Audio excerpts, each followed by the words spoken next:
रेवंसपायर गांव में कोई भी सूर्यास्त के बाद ब्लैकवुड जंगल की ओर रुख नहीं करता था।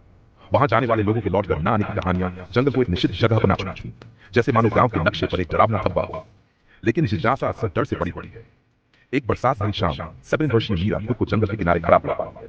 उसे बुला रही थी एक आवाज, धीमी, फुसफुसाती हुई, जो सिर्फ वही सुन सकती थी।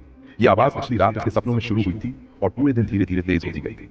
एक लालटेन हाथ में लिए उसने गहरी सांस ली और जंगल में कदम रख दिया। जैसे ही उसने सीमा पार की, बारिश हो गई। एक अजीब अप्राकृतिक सन्नाटा छा गया। पेड़ ऊंचे और मुरझाए हुए खड़े थे। उनकी शाखाएं ऐसे लग रही थी जैसे जैसे अंदर खींचने की कोशिश कर रही थी। फुसफुसाहट अब तेज हो गई थी। अब सिर्फ इसका नाम नहीं पुकार रही थी, बल्कि किसी अनजान भाषा में कुछ कह रही थी। फिर भी मीरा उसके अर्थ को महसूस कर पा रही थी। जो खो गया है उसे खोजो, सत्य जड़ों के नीचे सोया है। वह और गहराई में गई। रास्ता उसके पीछे मिटता गया और जमीन पर अजीब चमकते चिन्ह उभर आए। उसकी लालटेन छपी और बुझ गई, लेकिन चिन्ह रास्ता दिखाने लगे।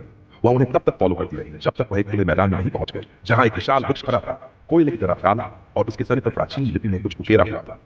वृक्ष की जड़ों में एक पत्थर का दरवाजा था। जैसे ही वह पास गई, उसका हाथ अपने आप एक चमकते लाल चिन्ह पर जा पड़ा। दरवाजा धीमे से खिसक कर खुल गया और उसके पीछे नीचे जाती एक सर्पिल सीधी दिखाई दी। मीरा अंदर कदम रखती है और दरवाजा खुद ब खुद बंद हो जाता है। बाहर उस शांत जंगल में फुसफुसाहट थम जाती है।